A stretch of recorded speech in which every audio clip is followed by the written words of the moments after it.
স্বপ্নের বাড়ি নির্মাণে একজন হোমওনারের কাছে সবথেকে গুরুত্বপূর্ণ হলো মানসম্মত নির্মাণ বা কোয়ালিটি কনস্ট্রাকশন। চলুন দেখে নেই শাটারিং, প্রপিং, স্ক্যাফোল্ডিং এসব ফর্মওয়ার্ক কতখানি গুরুত্বপূর্ণ কোয়ালিটি কনস্ট্রাকশনের ক্ষেত্রে।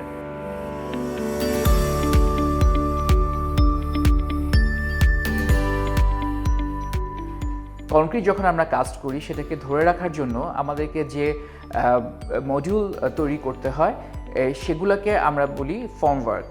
তো এর মধ্যে স্ল্যাবের জন্য যেটা আমরা তৈরি করি সেটাকে আমরা বলি সেন্টারিং, এবং বিমের যে পাশ থাকে বা কলামের যে চতুর্পাশকে আমরা আটকে দেই সেই পাতগুলোকে বা সেই অ্যারেঞ্জমেন্টকে বলা হয় হচ্ছে শাটারিং। এখন আমাদেরকে নির্মাণের যে কোয়ালিটি সেটা মেনটেন করতে হলে আমাদেরকে অবশ্যই স্টিল শাটারের দিকে যাওয়াটা আমাদের যে নতুন কোড আছে বিএনবিসি তারা প্রেসক্রাইব করছে।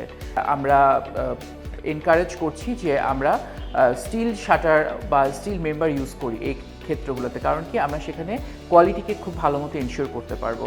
সেই সাথে বলা আছে যখনই একটা প্রপিং অর্থাৎ যে ভার্টিক্যাল এলিমেন্টগুলো থেকে একটা প্রপিংয়ের লেন্থ যখন 3 মিটারের বেশি হয়ে যায় তখন অবশ্যই একটা হরিজন্টাল মেম্বার দিয়ে আমাদেরকে ব্রেস করতে হবে।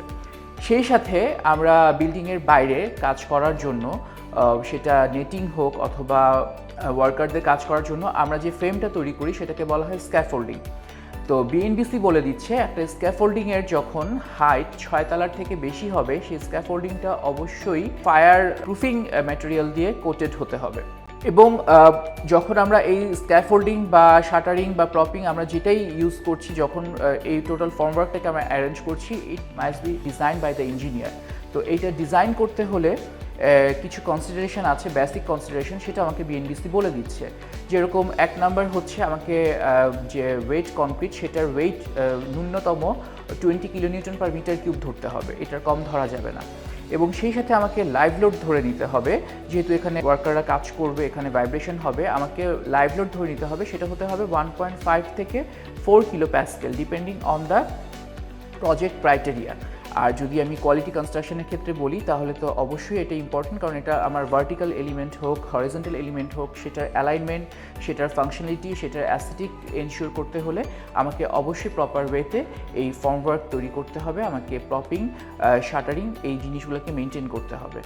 আমাদের বিটিএতে কিন্তু আমরা আমাদের প্রজেক্টের রিকোয়ারমেন্ট এবং কনস্ট্রাকশন কোয়ালিটিকে মেনটেন করার জন্য আমরা আমাদের এই শাটারিং ম্যাটেরিয়ালগুলোকে প্রপারলি ডিজাইন করে থাকি, এবং আমরা এটার যাতে কোয়ালিটিটা ডিটেরিয়েট না করে এইটার প্রপার মেনটেন্যান্সকে আমরা ইনশিওর করি।